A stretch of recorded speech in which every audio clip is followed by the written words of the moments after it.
This is RS Gaur before you. Welcome back to my YouTube channel English Guru RS Gaur. Today I will teach you transformation of sentence. I have already taught you simple, compound and complex sentence. That was transformation of sentence in the last video. But today I am going to teach you transformation of sentence of tense, voice, narration and degrees. So look at the whiteboard. Video बहुत interesting होने वाला है, तो बड़े ध्यान से आप देखिए, उसको वॉच करिए और आप फुल अंडरस्टैंड करिए, उसको पूरा एंजॉयमेंट के साथ पढ़िए। तो look at the white board. First sentence देखिए क्या लिखा है, मोहन टोल्ड अ लाई। मोहन ने झूठ बोला, negative without changing the meaning, इसका नेगेटिव बनाना है। ये सारी चीजें मैंने आपको ऑलरेडी टीच कर दी है, tense, models, question tag, narration, video भी ऑलरेडी बना दिए सारे, ठीक है। और आप तो ऑफलाइन क्लास अटेंड कर रहे हैं, तो आपको तो ये सारी चीजें आना चाहिए। I have taught you already. So tell the answer of first sentence. Now we will tell the answer of first question. Mohan told a, ये कौन सा टेंस है? पास्ट इंडेफिनिट है, तो इसका आप बताइए without changing the meaning. Yes Gauri. Mohan did not speak the truth. Mohan did not speak the truth. देखो आपको क्या लिखा है इसमें, विदाउट चेंजिंग द मीनिंग। जब भी विदाउट चेंजिंग द मीनिंग आए तो जो मेन वर्ड रहते हैं ना इसके, इसका अपोजिट लिखना पड़ता है। तो टेल अ लाई का अपोजिट क्या होता है? स्पीक द ट्रूथ, ठीक है। तो मोहन डिड नॉट, इसका अपोजिट लिखना पड़ेगा। ट्रूथ भी सच होता है ना, और सच बोलने के लिए स्पीक शब्द यूज करते हैं। लाई के साथ में टेल आता है और ट्रूथ के साथ में क्या आता है? स्पीक आता है, तभी करेक्ट होगा, नहीं तो सेंटेंस में एरर हो जाता है। आपको पता होना चाहिए, ठीक है। स्पीक द ट्रूथ होता है, टेल अ लाई होता है, ठीक है। Mohan did not speak the truth, Mohan did not speak the truth. अब ये आंसर आपका करेक्ट है। सेंस देखिए उसका क्या लिखा है, मोहन टोल्ड अ लाई, मोहन ने झूठ बोला, है ना। Mohan did not speak the truth, Mohan ने सच नहीं बोला। इसका मतलब क्या बोला? झूठ बोला, समझ गए ना। तो जब भी विदाउट चेंजिंग द मीनिंग है तो आपको ऐसे ही करना पड़ता है, ठीक है ना। अपोजिट लिखना पड़ता है उसका। टेंस आइडेंटिफाई करिए, अपोजिट वर्ड्स लिख दीजिए उसके। Next second number, she failed last year, negative without changing the meaning, ठीक है। ये ट्रांसफॉर्मेशन कर रहा है, ट्रांसफॉर्मेशन में क्या होना चाहिए? मीनिंग चेंज नहीं होना चाहिए। जैसा इंस्ट्रक्शन दिया गया उसके अकॉर्डिंग आप करिए, ठीक है ना। विदाउट चेंज नहीं हो रहा है, इसका मतलब मीनिंग चेंज नहीं होना चाहिए। Yes you. Mohan did not pass class. हां देखो, फेल का अपोजिट क्या होता है? मेन वर्ड क्या है इसका? फेल है। इसका अपोजिट क्या होता है? पास। हां, टेंस कौन सा आइडेंटिफाई करिए? सब्जेक्ट प्लस V2 कौन सा टेंस होता है? Past indefinite. आंसर क्या होगा? शी डिड नॉट, ठीक है।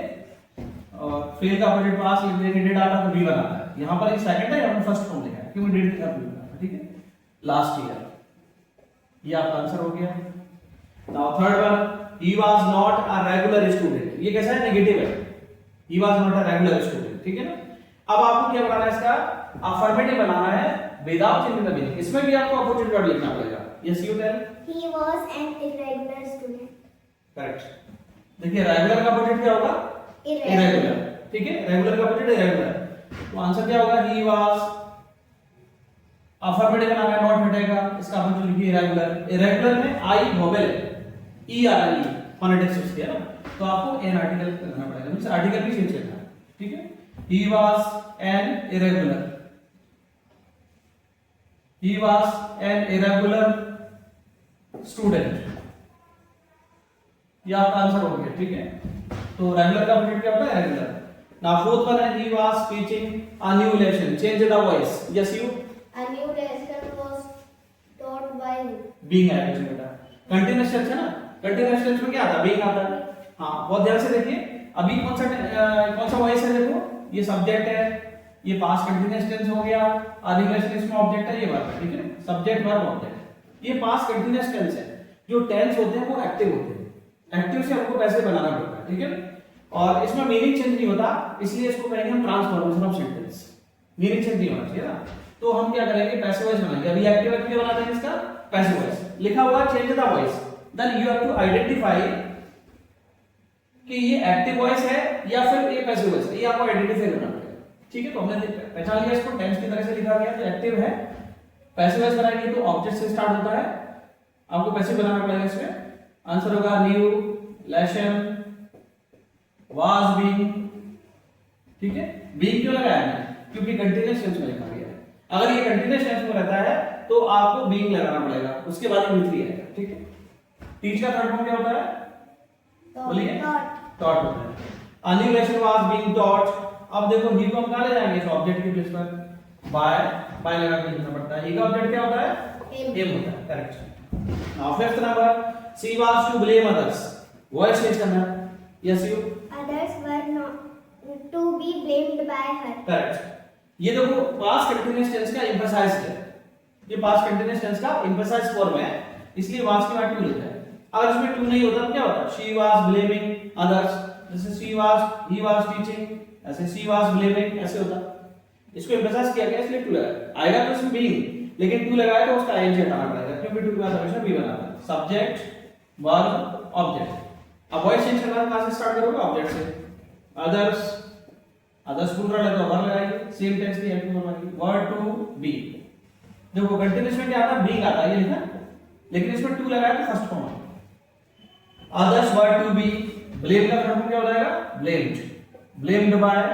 she को ऑब्जेक्ट के प्लेस पर लाएंगे, she का ऑब्जेक्ट क्या हो जाएगा? हाँ, समझ आ रहा है? Yes. ठीक है, ओके। नाउ लिखा है you are requested to come here। Voice change करना है इसका। you will tell।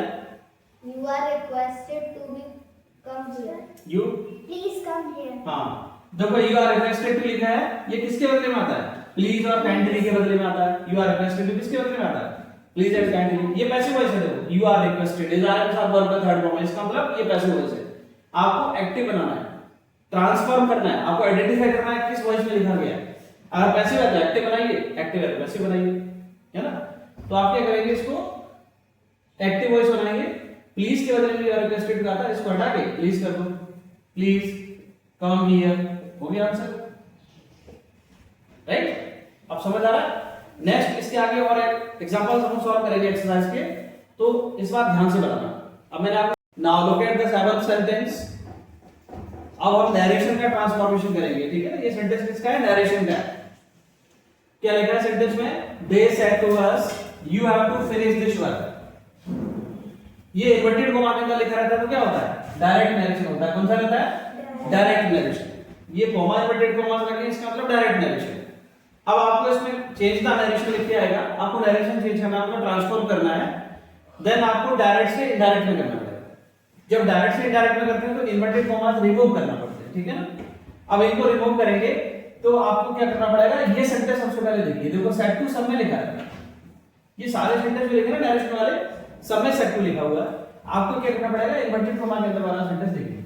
अगर ये सेंटेंस आपका अफर्मेटिव या नेगेटिव है तो सेंटेंस में क्या करना पड़ेगा? सेट टू की जगह टोल्ड। इसमें भी देखो टोल्ड करना पड़ेगा। अगर सेंटेंस में क्वेश्चन मार्क लगा हुआ है तो सेट टू के प्लेस पर क्या करना पड़ेगा? आस्क्ड, क्योंकि क्वेश्चन पूछा जा रहा है, ये लगा है क्वेश्चन मार्क, है ना? तो सेंटेंस आपको इन्वर्टेड कोमा के अंदर वाला देखना है, इससे आपको पता लगेगा कि इसमें क्या लिखना है, ठीक है? अब इसमें लिखा है देखो प्लीज कम हियर, ये इंपरेटिव सेंटेंस है। अगर इंपरेटिव सेंटेंस होता है तो सेट टू की जगह क्या आएगा? रिक्वेस्टेड, और ये टू से ज्वाइन होता है।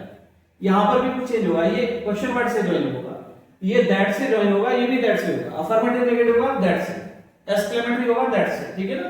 इंपरेटिव होगा टू से, और क्वेश्चन वाला है हेल्पिंग वर्ब से स्टार्ट हो रहा है तो इफ या वेदर, और क्वेश्चन वर्ड वाला है तो क्वेश्चन वर्ड से होगा। पहला सेंटेंस फर्स्ट वाला मैं आपको बताऊंगा, फिर नेक्स्ट आप रिप्लाई करने की कोशिश करना, ठीक है? वैसे तो ऑलरेडी मैंने आपको नरेशन टीच किया है। They said to us you have to finish this work, तो हमने देखा सेंटेंस कैसा है? अफर्मेटिव है। अफर्मेटिव नेगेटिव वाले का सेट टू के प्लेस पर क्या आता है? टोल्ड आता है, ठीक है ना? तो इसमें क्या होता है? They told us, comma inverted comma के प्लेस पर दैट का यूज करेंगे। यू कौन सा पर्सन होता है बताइए? Second person. I and we first होता है, जो बोलता है वो फर्स्ट पर्सन, जैसे मैं बोल रहा हूं तो फर्स्ट पर्सन। सुनने वाला क्या होता है? सामने वाला होता है, सामने वाला यू होता है। तो लिसनर हमेशा क्या होता है? सेकंड पर्सन होता है, you second person. Second person object के अकॉर्डिंग चेंज होगा, आपको बाहर वाले सेंटेंस में देखना है, इन्वर्टेड कॉमा के बाहर वाले, ये सब्जेक्ट, ये वर्ब, ये ऑब्जेक्ट। तो यू सेकंड पर्सन ऑब्जेक्ट के अकॉर्डिंग चेंज होगा। ऑब्जेक्ट क्या है इसमें? अस है, और इस वाले सेंटेंस में ये क्या है? सब्जेक्ट है। तो ऑब्जेक्ट को हम कहां ला रहे हैं? सब्जेक्ट के प्लेस पर, तो आपको सब्जेक्ट बनाना पड़ेगा। अस का सब्जेक्ट क्या होता है? वी, और इधर पास्ट टेंस होगा, ये सेड होता है, पास्ट टेंस होता है। से का सेकंड फॉर्म क्या होता है? सेड। तो आपको इधर भी पास्ट करना पड़ेगा। हैड का पास्ट क्या होगा? हैड होता है।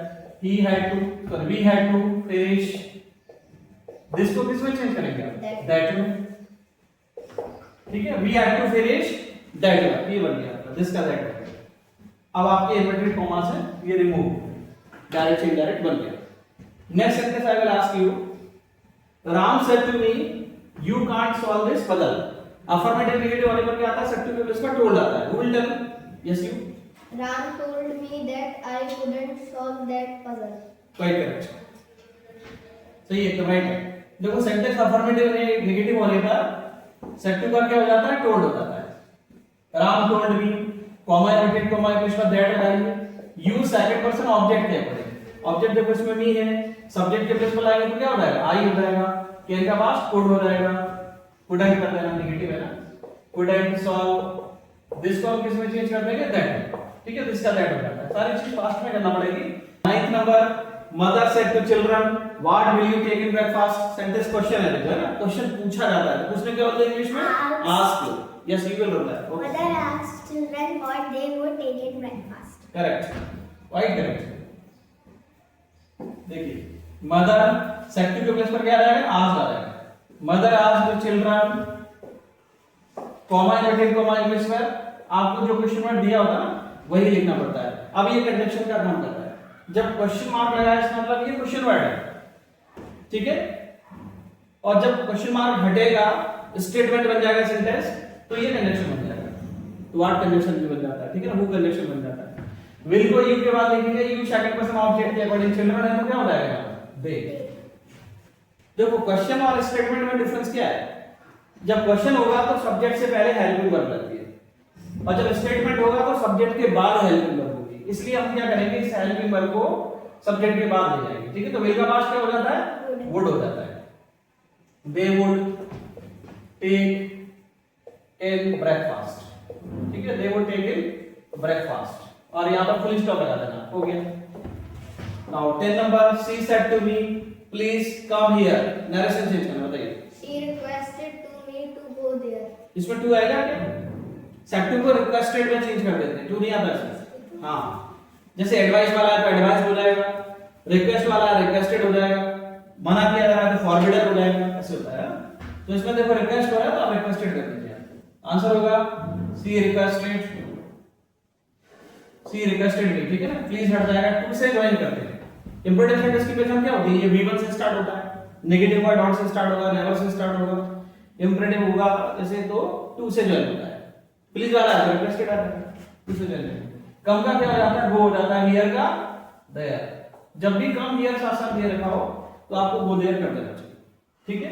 अकेला कम है तो आप चेंज करो या ना करो, लेकिन कम हियर है तो आप वो देयर जरूर करें, ठीक है।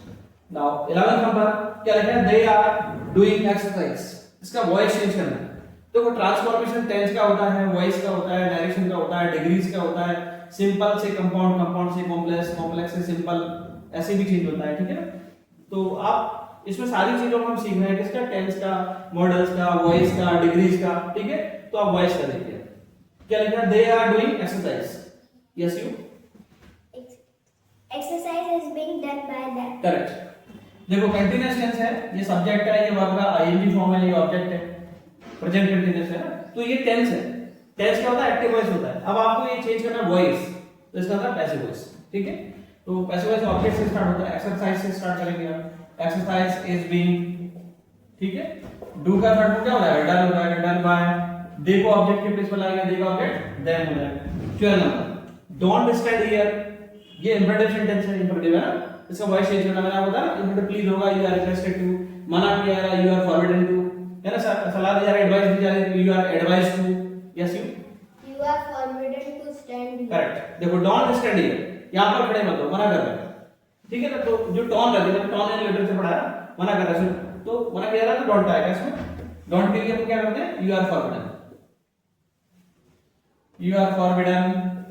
जब भी डोंट लिखा हो और मना किया जा रहा है, सेंस ऐसा आ रहा है, मना करने वाला, तो फॉरबिडन कर दीजिए। You are forbidden to stand here, you are forbidden to stand here. Clear?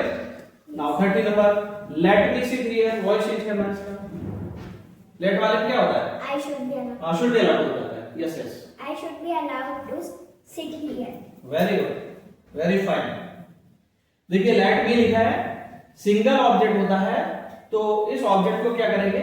Subject बना देते हैं। डबल ऑब्जेक्ट होगा तो लेट से होता है, ये सिंगल ऑब्जेक्ट है तो इसको हम सब्जेक्ट बना देते हैं। और लेट के बदले में क्या आता है? Should be allowed. ठीक है, should be allowed to come here, sorry sit here, should be allowed to sit here. Here का इसमें देयर नहीं होगा, वो नरेशन होता है ना, तो यहाँ पर जैसा लिखा है वैसे ही आता है। नरेशन में क्या करना पड़ता है, हियर का देयर, टुडे का that day, tomorrow the next day, बहुत सारी चीजें चेंज होती है, बट इसमें आपको क्या करना है, मी का आई होता है, लेट का शुड देना पड़ता है, फिर जैसा है वैसे। Next, he was not as intelligent as she, ये डिग्री है, कौन सी डिग्री है बताइए, पॉजिटिव। एज का यूज हो रहा है, इसका मतलब पॉजिटिव है। अब आपको इंस्ट्रक्शन है कि इसको कंपैरेटिव में चेंज करना है, ठीक है, who will tell, yes you, she was more intelligent than he. Correct है, एकदम क्वाइट करेक्ट। देखिए एज जो कंजक्शन है ये हटाना पड़ेगा, मीनिंग वही रहेगा, कंपैरिजन करने का तरीका चेंज होता है, ठीक है ना। आप कंपैरेटिव डिग्री बनाएंगे तो अधिक क्वालिटी वाले सब्जेक्ट से स्टार्ट करते हैं। ये he was not लिखा है, ये नेगेटिव है, तो जो पॉजिटिव क्वालिटी है जिसके अंदर अधिक है उससे स्टार्ट करेंगे, सी से स्टार्ट होगा, ठीक है। तो आप सी से स्टार्ट करेंगे, जो टेंस है वो टेंस यूज कर लीजिए। जब अधिक से स्टार्ट करते हैं तो नॉट नहीं आएगा, ठीक है। और इंटेलिजेंट शब्द जैसा बड़ा है तो उसमें बड़े शब्द से पहले क्या लगाते हैं, मोर लगाते हैं, मोर इंटेलिजेंट, ठीक है, मोर इंटेलिजेंट देन, इसमें मोर देन का यूज करना पड़ेगा, बड़ा शब्द है तो मोर देन लगाएंगे, ठीक है ना, मोर इंटेलिजेंट देन, ठीक है। और ही को लिख देंगे आप यहाँ पर देन ही, ये आपका आंसर हो गया, मोर इंटेलिजेंट देन ही, ठीक है। Now 15 number, the Taj is more wonderful than any other monument, who will tell, yes you, The Taj is the most wonderful monument. ठीक है। अगर हम सुपरलेटिव बनाएंगे तो अधिक वाले से स्टार्ट करते हैं, ठीक है ना, द ताज से स्टार्ट करेंगे तो आंसर हो जाएगा द ताज इज, मोर हटा देंगे, मोर की जगह मोस्ट लगाना पड़ेगा, द की जगह, द मोस्ट वंडरफुल, ये देन हट जाएगा, मोर देन तो हटाना ही पड़ेगा, और एनी अदर भी हट जाता है सुपरलेटिव में, ठीक है, अकेला मॉन्यूमेंट शब्द है। The Taj is the most wonderful monument, ये आपका सुपरलेटिव हो गया। तो ये ट्रांसफॉर्मेशन अभी आपको समझ आ रहा है, Yes, sir. ठीक है। कुछ सेंटेंस और करेंगे, 5 सेंटेंस, तो टोटल 30 सेंटेंस की एक्सरसाइज हो जाएगी, ठीक है। See the 16th sentence. Now see the 16th sentence. He was absent yesterday. आपको नेगेटिव बनाना है without changing the meaning. Meaning change नहीं होना चाहिए। Yes you. He was not present yesterday. Correct. देखो जब भी आए without changing the meaning, तो जो मेन वर्ड रहता है ना उसका अपोजिट लिखिए। एब्सेंट का अपोजिट क्या होता है? प्रेजेंट, ठीक है। एब्सेंट का अपोजिट प्रेजेंट होता है, तो आप इसमें लिखेंगे नेगेटिव बनाना तो नॉट तो लगाना ही पड़ेगा। He was not present. He was not present yesterday. He was not present yesterday. 17 number, what a terrible sin. assertive बनाना अभी कैसा सेंटेंस है ये? एक्सक्लेमेटरी। आपको बनाना है assertive। assertive बनाएंगे तो सबसे पहले आपको सब्जेक्ट चाहिए, हेल्पिंग वर्ब चाहिए। तो सब्जेक्ट और हेल्पिंग वर्ब से स्टार्ट करिए। Yes, It is a very terrible sin. Correct. अब देखो सब्जेक्ट हेल्पिंग वर्ब नहीं होता है एक्सक्लेमेटरी में, इट इज मान लेते हैं, उसमें एज्यूम करते हैं, ठीक है। इट इज से स्टार्ट करेंगे। इट इज व्हाट के अंदर वेरी हो जाता है, ठीक है। इसके अंदर वेरी आएगा, लेकिन आर्टिकल वेरी से पहले लिखना पड़ेगा, एडजेक्टिव से पहले। It is a very terrible, it is a very terrible scene, ठीक है। नाउ एक्सक्लेमेशन मार्क हट जाएगा, इसका फुल स्टॉप है। How fool he is, assertive. He is a great fool. He is a great fool, correct है। Very fool भी कर सकते हैं ना, इसमें सब्जेक्ट देखो एक्चुअली दे रखा है, तो इट इज लिखने की जरूरत नहीं, ऐसे स्टार्ट करना। हमें असर्टिव में सब्जेक्ट हेल्प होना चाहिए, ठीक है। हाउ बदले वेरी कर सकते हो, ग्रेट कर सकते हो। He is very full, grateful भी सही, करेक्ट है। 19, does he know the truth. Declarative banana, declarative मतलब क्या होता है? अफर्मेटिव या नेगेटिव। तो अभी तो नॉट तो है नहीं इसमें, तो अफर्मेटिव बना लीजिए। क्या हो जाएगा? He knows. He knows the truth. Does हटाएंगे क्योंकि अफर्मेटिव में डज आता नहीं है, सब्जेक्ट के बाद V1 होने पर प्रेजेंट इंडेफिनिट होता है, लेकिन उसकी कंडीशन पूरी होना चाहिए। डज हटाएंगे तो वर्ब के साथ ऐसे ही यस ऐड होगा, ठीक है। तो आंसर क्या हो जाएगा? ही नोज द ट्रुथ, ठीक है। ही नोज द ट्रुथ से हो जाएगा। नाउ 20 नंबर है, what a pleasant weather today. Declarative, yes, It is a very pleasant correct. weather. देखो सब्जेक्ट हेल्प यूज करेंगे तो हम इट इज मान लेंगे, ठीक है। तो इट से स्टार्ट करेंगे। It is a very pleasant weather today. It is a very pleasant weather today. Next 21 number, he is very intelligent student. Exclamatory. how Yes. intelligent student he is. हाँ, देखो exclamatory बनाना है तो what and how से start होता है, ठीक है। एक्सक्लेमेटरी व्हाट एंड हाउ से स्टार्ट होता है, तो इसमें हम हाउ से बना सकते हैं, व्हाट से बना सकते हैं, व्हाट से बना सकते हैं। व्हाट, ये जो ये वेरी लिखा ना, ये व्हाट एंड हाउ के बदले आता है, वेरी आता है। और ये सब्जेक्ट हेल्प कर रहा है, इसको लास्ट में ले जाएंगे, एक्सक्लेमेटरी सेंटेंस में लास्ट में आती है, तो इसको लिखिए पहले। जब हमने वेरी हटाया तो ए आर्टिकल रॉन्ग हो रहा है, इंटेलिजेंट में ई आ रहा है, वोवेल है, वोवेल जैसा प्रोनाउंसिएशन होता है तो हम क्या लगाते हैं, एन, तो इसमें जाएगा what an intelligent student, what an intelligent student, फिर ही इज लास्ट में आप लिख दीजिए, ठीक है ना, ही इज, और एक्सक्लेमेशन मार्क जरूर पुट करिए, नहीं तो एरर हो जाएगा सेंटेंस में। नेक्स्ट है it is a very grand building, exclamatory बनाना है। Yes, What a grand building. What a grand building, correct. देखो इसमें आप क्या करेंगे, वेरी हटा देंगे, इट इज भी हटा सकते हो, लास्ट में लगाना है लगा सकते हो, इसको हटा ही देते हैं, ठीक है ना। आप लिखेंगे इसमें what a grand building, what a grand building, और इसमें आप एक्सक्लेमेशन मार्क पुट कर देंगे, ठीक है। ये एक्सरसाइज आपको समझ आई, जो Yes, ट्रांसफॉर्मेशन sir. सेंटेंस है, अगर समझ आई है तो आप YouTube चैनल को सब्सक्राइब करिए, वीडियो को लाइक करिए, इसको शेयर करिए, और आगे नहीं लगे इसको वॉच करिए, आपके डाउट और क्लियर होंगे। अगर कहीं डाउट रह जाता है then write in comment, I will answer. Thank you.